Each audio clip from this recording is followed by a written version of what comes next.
Parece que se ha generado todo un debate en torno a esto y en estos 7 años que llevamos de recuperación de la herramienta que es la paritaria, no olvidemos que tuvimos 14 años sin las mismas, en una decisión arbitraria de los anteriores gobiernos, y a partir de Néstor Kirchner tuvimos esta herramienta fundamental para nosotros.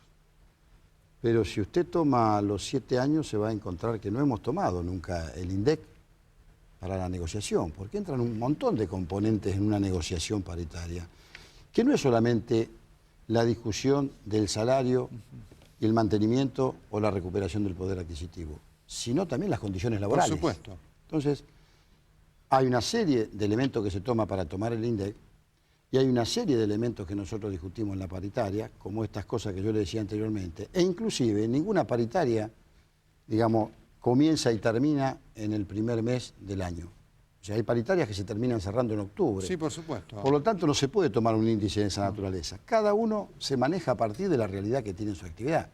Y si tomamos que durante 14 años nosotros no pudimos utilizar esta herramienta que tenemos los trabajadores, nos vamos a encontrar que hay actividades que están retrasadas todavía.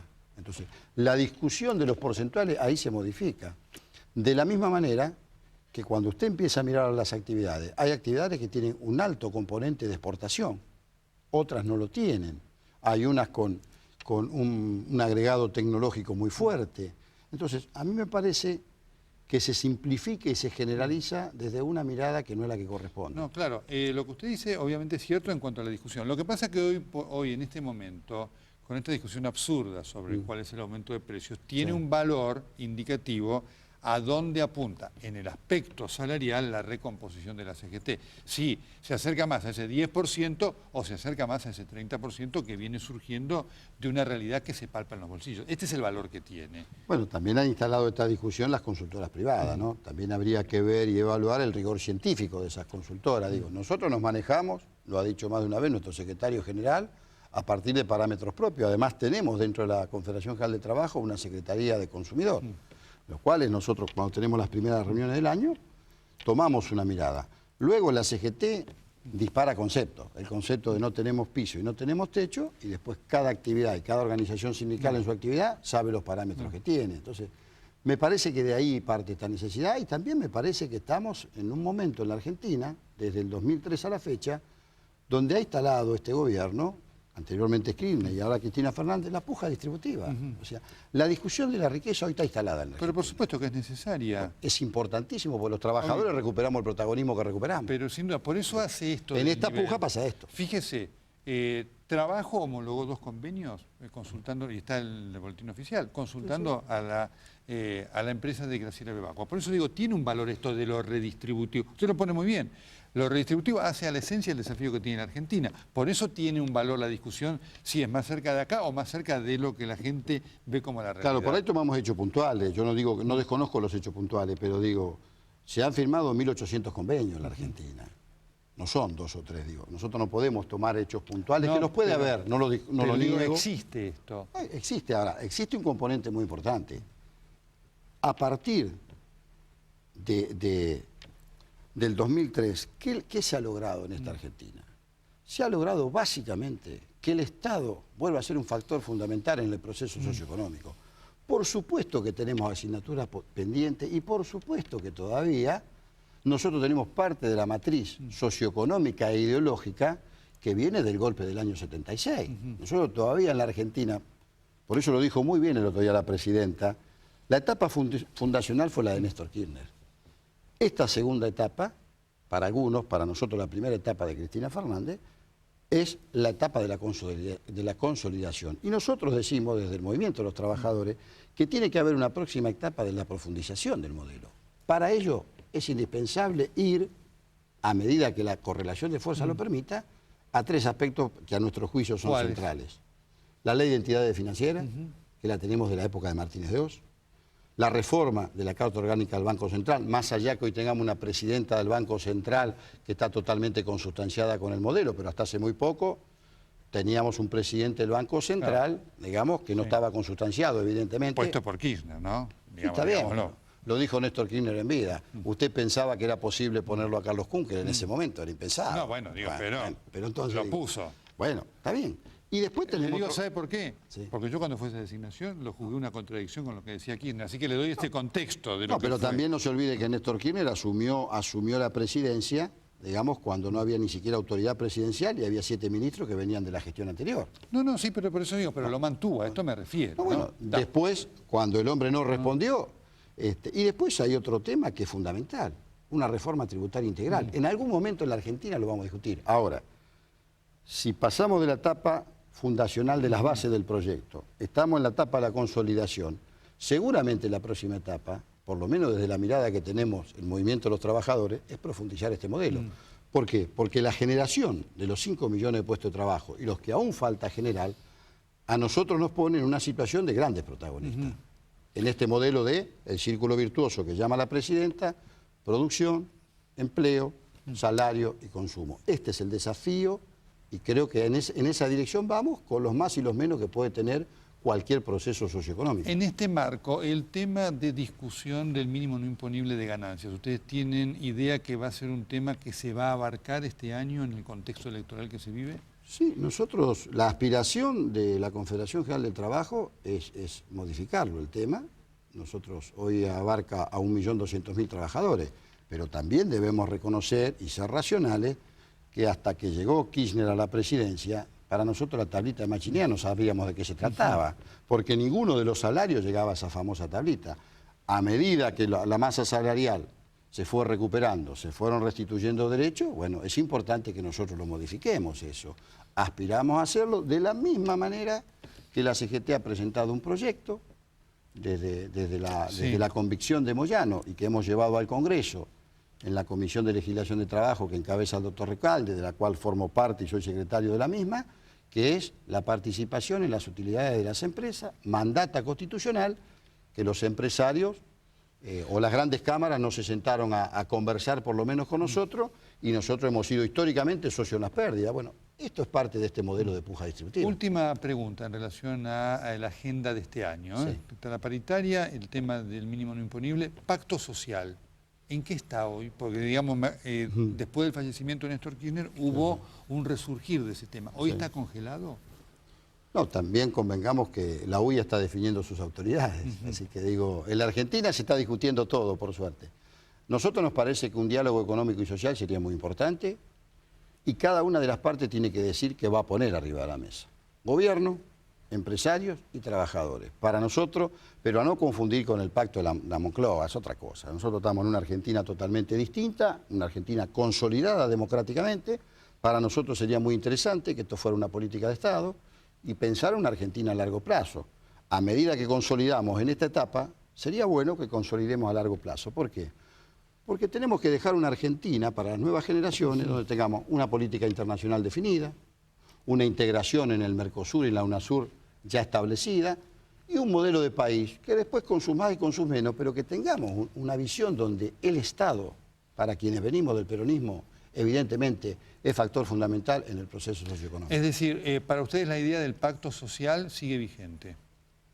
Yo le diría un diálogo económico y social. A veces la palabra pacto soy de los que no me gusta mucho, pero nos gustaría que se concretara, porque me parece que también el sector empresarial arriba de la mesa tiene que poner algunas cosas. Y para nosotros es muy importante porque hay sectores empresariales que aún en plena crisis 2008-2009, si usted toma los datos en el año 2009, de las 53 empresas que mayor facturaron en la Argentina, tuvieron utilidades superiores, aún en plena crisis, al 51%. Entonces me parece que es indispensable que de esto hablemos. Plaini, última pregunta. La presidenta dijo, quiero ser compañero de los trabajadores y no cómplices en metodologías de protesta que no comparte. ¿Su comentario? Fue muy puntual y muy precisa en dos hechos concretos. Que nosotros entendemos que la precisión que dio la presidenta es correcta. Además, la presidenta está mirando el conjunto de la sociedad. Ella tiene que velar por todos los intereses de todos los sectores. Nosotros representamos a los trabajadores, tenemos una herramienta fundamental constitucional que es el derecho a huelga y las medidas de acción directa, y nosotros en eso tenemos que ser responsables. De hecho, esta CGT ha sido responsable. Les doy un dato para comparar. Desde que comenzó este proceso la CGT, no había elementos, no realizamos ninguna medida de fuerza como institución. En Uruguay el PIT-CNT es una organización sindical que está en el Frente Amplio. En 8 meses le hicieron 9 paros generales a Mujica, que es un nombre de la misma pertenencia. Digo, esto está diciendo algo. No, no. Los hechos puntuales hace muy bien la presidenta marcarlo, nosotros tenemos responsabilidades, es la presidenta de todos los argentinos, y nosotros asumimos eso, pero no lo tomamos como algo direccionado al conjunto, sino como hechos puntuales. Bueno, es importante, por supuesto, el derecho de huelga es fundamental para la democracia. La metodología también. Y este tema de la metodología es un tema hoy que tiene un peso realmente. Y hay sectores de la CGT, Moyano, el tema de los bloqueos y demás, ha sido metodología constante. ¿Esto va a cambiar? Yo le voy a aclarar algo que lamentablemente, como un hombre vinculado a los medios, se imagina que soy vendedor de diario hace 40 años. Algo conozco de cómo se reasigna una información. Y lo debo decir por el periodismo, lamentablemente, o por un sector del periodismo, porque yo me formé cuando los columnistas tenían prestigio. Digamos, hoy no hay tanto, los hay, pero no hay tanto. Hay gente de prestigio. Sí, sí, pero cuando yo empecé a vender diario casi de pantalón corto, la columna de opinión de un periodista en un diario importante era muy valorada. Hoy y le digo, Moyano no ha hecho nunca un piquete en una ruta, ni nunca un bloqueo. Ahora, un gremio como el de Moyano, que se manejan con camiones, cuando va a hacer asamblea en una empresa, ¿con qué va a ir? Es lo mismo que si nosotros los canillitas le hiciéramos a alguno de los diarios importantes una medida de fuerza, iríamos con la bicicleta a reparto. Entonces digo, a mí me parece que se malinforma y que hay una intención también de atacar sistemáticamente a un hombre que ha demostrado, como Moyano, desde el MTA para acá, un valor que no todos pueden demostrar, que es la coherencia. Porque Moyano, que fue un gran depositario de alguna manera a su gremio, de la destrucción de los ferrocarriles y de la política antiargentina que hacía el expresidente Menem, Moyano se podía haber quedado tranquilo y sin embargo Moyano miró el país y estaba en contra de ese gobierno. Una cosa, Plini, yo le reconozco eso a Moyano, muchas veces estuvo aquí, hoy no está más, lamentablemente hace tiempo que no habla con nosotros, y yo le reconozco ese pasado a Moyano. Precisamente por eso, digo, me parece importante esto de la metodología. ¿Sabe para qué? Para darle legitimidad absoluta a lo que es un derecho que hay que resguardar. También sería importante, doctor, que los empresarios no tiren tanto de la cuerda y cuando nos sentamos los trabajadores a negociar y a consensuar, no utilicen la metodología de la imposición. No hay verdades reveladas. Los trabajadores, cuando acudimos a una medida de esa naturaleza, del reclamo, de la marcha, de la movilización, es porque realmente los empresarios no oyen. Y en la Argentina los empresarios, desde el 25 de mayo del 2003 para acá, les va muy bien. Plini, muchas gracias. No, gracias a usted. Ya venimos con Miguel Bonazo.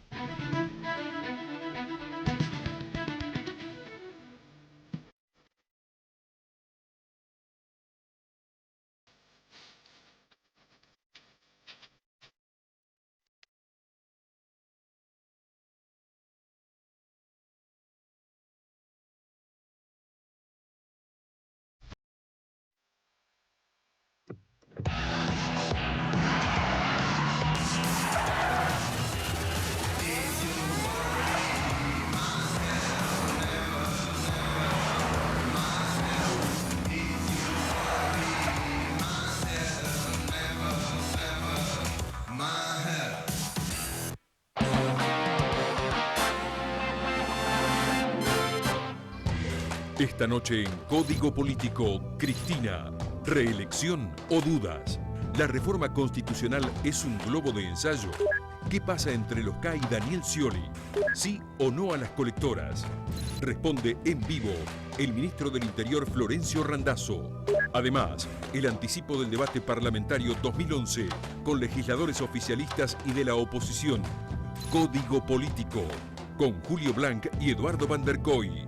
Hoy, 23 horas, por TN.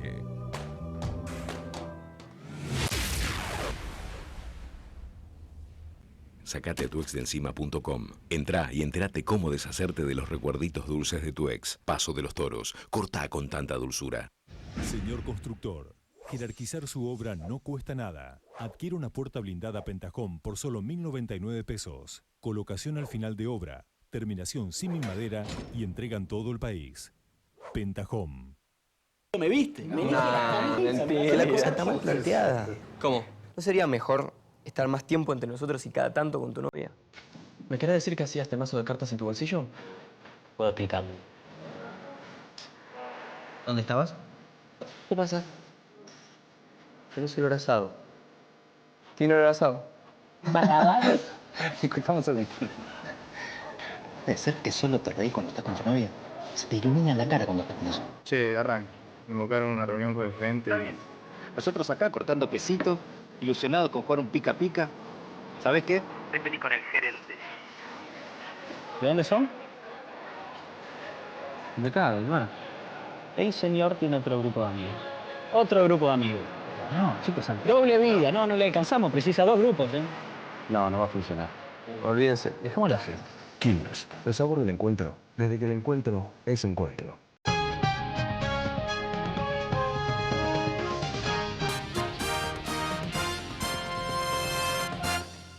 Yo uso mi vitalidad para lograr relatos deportivos mucho más precisos. Ya están jugando. García otra vez que la pone para González. Va con todo. La tiene Sosa. Durísima la falta con gestos de dolor. Pero finge o no finge. A ver, vamos a ver si Pipán. No, realmente, señores, está muy dolorido. El técnico habla con descorteza. Un cambio realmente inexplicable teniendo en cuenta su última floja actuación. Y un buen tiro libre. ¿Le va a pegar? ¿López le va a pegar? Bueno, por lo menos que vaya al arco. ¡Va López! ¡Qué flojito! ¡Horrible, López! ¡Horrible! Eco en tu cuerpo. Vitalidad en tu vida.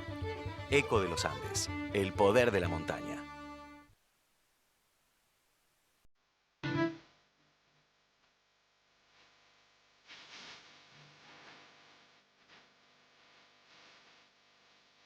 Quería tener unos minutos finales con Miguel Bonazo, porque el tema de los glaciares es un tema que no olvidamos. Hola, Miguel, ¿cómo estás? ¿Qué tal, Nelson? La Muchísimas ley, gracias. ¿cómo se ha reglamentado? Digamos, ¿respeta el espíritu de la ley? Bueno, en primer lugar, la ley se ha reglamentado tarde, o sea, se ha reglamentado violando la ley, es decir, se ha reglamentado más allá del lapso legal que la propia ley establecía para su reglamentación, que era de 60 días.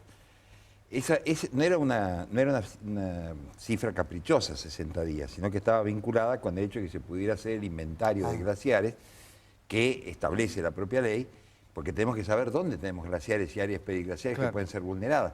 Y eso, pues hay que hacerlo en un momento, digamos, climático, favorable. Se hace en la alta montaña, se hace en los Andes, se hace en muchos casos de 4.000, 5.000 metros de altura, y en el invierno no se puede hacer. Imposible. Digamos. Entonces, esto retrasa todo el tema alimentario. Todo lo que son retrasos, todo lo que son rezagos, favorece ¿a quién? A la Barrick-Gold, favorece a las grandes empresas mineras que trabajan con minería a cielo abierto, en áreas de glaciares y en áreas periglaciares, que les interesa mucho más la extracción de oro, las ganancias fabulosas que hay con la extracción de minerales metalíferos de manera brutal, utilizando, digamos, dinamita, utilizando venenos poderosísimos como el cianuro, que el agua de los argentinos, que finalmente es lo que estamos defendiendo cuando defendemos los glaciares. Entonces yo diría, por ejemplo, en la reglamentación no está reglamentado el artículo 15. ¿A qué se refiere? El artículo 15 es clave.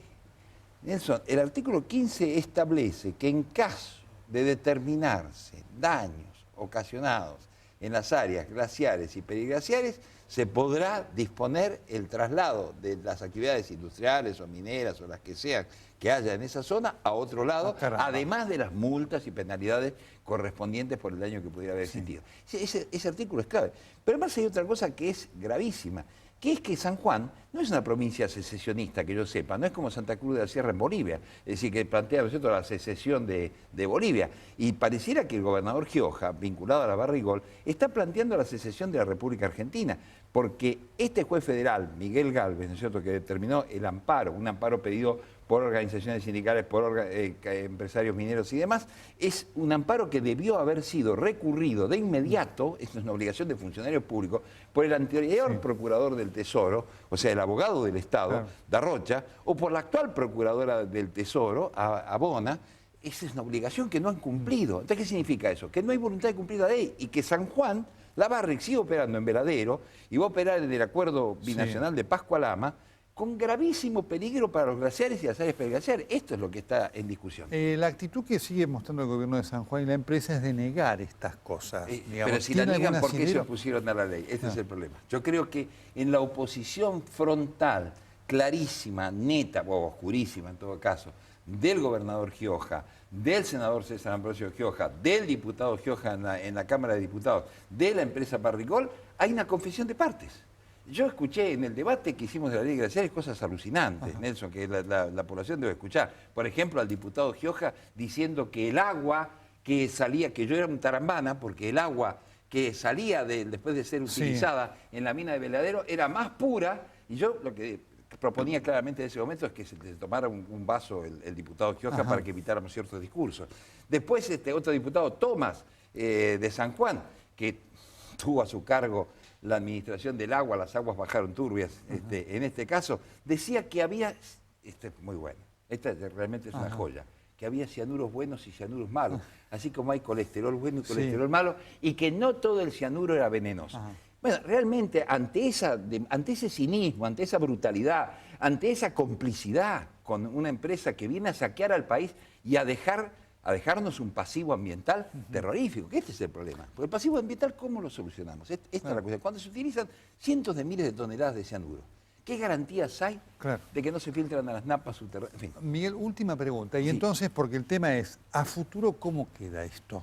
Bueno, a futuro, una de las cosas que están haciendo algunos compañeros de organizaciones ambientalistas, como Diálogo por el Ambiente, es plantear concretamente ante el juez federal de San Juan que revise el planteo de inconstitucionalidad, porque acá sería una cosa muy tragicómica, que sería trágica si no fuera, o sería cómica si no fuera trágica, que es que por un lado el Estado, el actual secretario de Ambiente, Musi, decía, no podemos reglamentar la ley porque hay un juez, ¿no es cierto?, que la está parando, digamos, con el amparo. Y por su parte el juez decía que la ley era inconstitucional también porque el Poder Ejecutivo no había reglamentado. Bueno, ahora el Poder Ejecutivo la reglamentó. Yo le digo a usted, señor juez Gálvez, señor juez dependiente del gobernador Gioja, ahora usted tiene que revisar claramente esto, tiene que revisar y tiene que efectivamente terminar con este amparo que impide que una ley votada por ambas cámaras de la nación, es decir, por los representantes del pueblo argentino, sea operativa en la provincia de San Juan. Miguel Bonazo, muchas gracias. Muchas gracias. El tema de los glaciares, un tema del medio ambiente, que es un tema vital para la Argentina y para cualquier país. Por eso queríamos destinar algunos minutos a este asunto que no olvidamos. En el final quiero dar alguna opinión en relación a lo que fue el discurso de la Presidenta de la República en la apertura de la sesión o de las sesiones ordinarias del Congreso de la Asamblea Legislativa. 2 o 3 fragmentos sobre los cuales quiero dar una opinión, por favor. Nosotros hemos hecho incorporaciones en Gendarmería por más de 12.000 efectivos, en Prefectura por más de 3.300, cerca de los 10.000 en Policía Federal, más de 2.000 millones de inversión en todo lo que es infraestructura. Y hoy también contribuimos a partir del operativo Centinela con la Gendarmería Nacional en lograr en toda la región metropolitana y fundamentalmente que circunda a Capital Federal, en dar mayor seguridad, un valor que no puede estar sometido a discusiones y a tironeos infantiles de un lado o del otro. La seguridad es la seguridad y no debe tener ideología, pero lo que por sobre todas las cosas no debe tener es utilización mediática o publicitaria con fines electorales. Porque yo creo que todos los sectores sindicalmente organizados, vinculados a servicios y a tareas que tienen que ver con lo que utilizan otros trabajadores como usuarios y consumidores, tienen que tener prácticas diferentes. No pueden someter de rehenes a usuarios y consumidores en la República Argentina luego del esfuerzo ingente. Si no he logrado una minoría simple para una norma que han tenido todos los presidentes argentinos, como es el presupuesto, ¿a quién se le ocurre lo de la reforma constitucional? Pero además,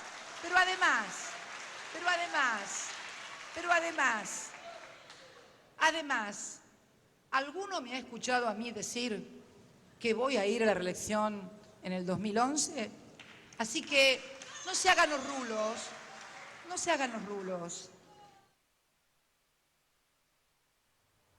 Muy bien, algunas reflexiones de las muchas que genera un discurso de este tipo, que tuvo algunas cosas buenas.